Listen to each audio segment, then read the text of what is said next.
कैसे हैं आप सभी। उम्मीद करती हूँ आप सभी हंसी खुशी होंगे और अपने माता पिता सहित अपने परिवारीजनों सहित सकुशल होंगे। हमारी वीडियो चल रही थी छोटा मेरा खेत, उमाशंकर जोशी द्वारा रचित आरोह भाग 2। इसका ये तीसरा पैराग्राफ है। ठीक है, तो पंक्तियाँ क्या हैं।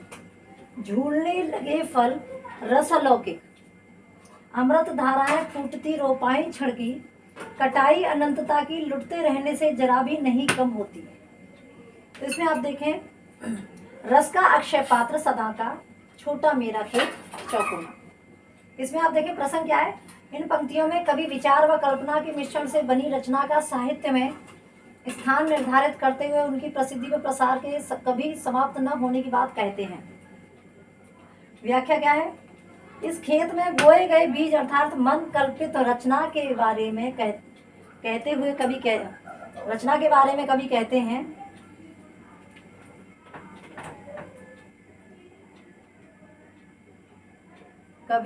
हैं कि खेत में लगे पौधों पर पुष्प खिलकर फल में परिवर्तित हो गए हैं, अर्थात कवि की कल्पित रचना खूब फूलने फलने लगी है और उस पर रचना पर अमृत के समान मीठे व रसीले फल आ गए हैं।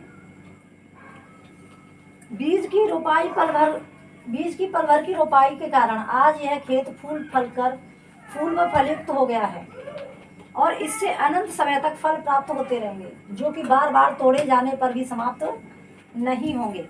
अर्थात नव विचार द्वारा निर्मित अलौकिक रस धारा को प्रदान करती साहित्यिक कृति का निर्माण पल भर में उत्पन्न विचार रूपी बीज से ही संभव हुआ है। पर अब यह रस धारा अनंत काल तक चलने वाली कटाई अर्थात पढ़ने से कम नहीं होगी, बल्कि और फलेगी फूलेगी। मतलब इस कृति के पढ़ने वाले पाठकों की संख्या और बढ़ती ही जाएगी, जो कि इस रचना कृति रूपी फल का अमृत पान करती रहेगी। इससे यहाँ ये थोड़ा सा इसका जो व्याख्या ये अटपटी है, इससे अगली स्लाइड में मैं आपको बता रही हूँ एकदम फ्लो में इसकी व्याख्या आगे है। एक्चुअली इससे पहले मैंने आपको जो बताया था व्याख्या में, वो था शब्दार्थ, मतलब जिस तरह से दे रखी है पंक्तियाँ उस हिसाब से व्याख्या थी। अभी ये है जो व्याख्या है, शेष व्याख्या यह है भावार्थ, मतलब भाव क्या है इन पंक्तियों का। तो इसमें आप देखें पंक्तियाँ एज इट इज हैं, मैंने शेष व्याख्या ही लिख दी है। यहाँ पर कवि का विचार है कि रस से भरा कभी न खत्म होने वाला यह रस कलश सदा के लिए स्थिर हो गया है, अर्थात उत्तम साहित्य कालजयी होता है और असंख्य पाठकों द्वारा असंख्य बार पढ़ा जाता है।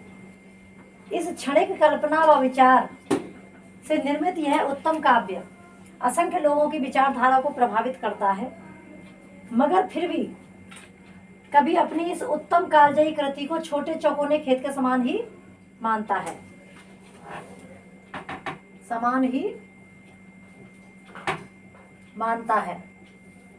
ठीक है, इस खेत में विचार रूपी बीज द्वारा फसल रूपी रचना को बनाता रहता है और रचना रूपी यह फसल असंख्य बार पढ़ने पर भी कभी खत्म नहीं होती है।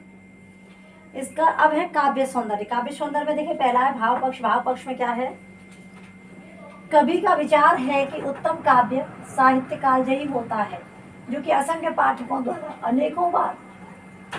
अनेकों बार पढ़े जाने पर भी कभी खत्म नहीं होता। इससे आगे मैं इसका बाकी का पक्ष आपको बता रही हूँ।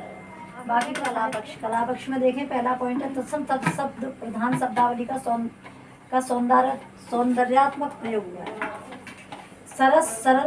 सरस और स्पष्ट भाषा चित्र भावात्मकता को जागृत करता है।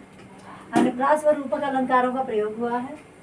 रोपाई क्षणकी कटाई अनंतता की बल लुटते रहने से जरा भी कम नहीं होती में विरोधाभास अलंकार है, क्योंकि रोपाई क्षण में नहीं होती है। अक्षय पात्र व कालजयी साहित्य तथा अन्य कई स्थानों पर प्रतीकात्मक सौंदर्य स्पष्ट हुआ है।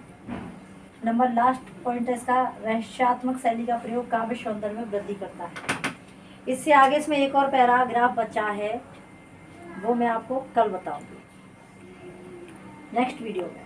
वो मैं आपको नेक्स्ट वीडियो में बताई हूँ। आज के लिए इतना ही सही। आप मन लगाकर ध्यान से पढ़ाई करें, अपना अपने परिवारीजनों का ध्यान रखें और पढ़ते रहें, स्वस्थ रहें। आज के लिए बस इतना ही। बाय बच्चों, जय हिंद।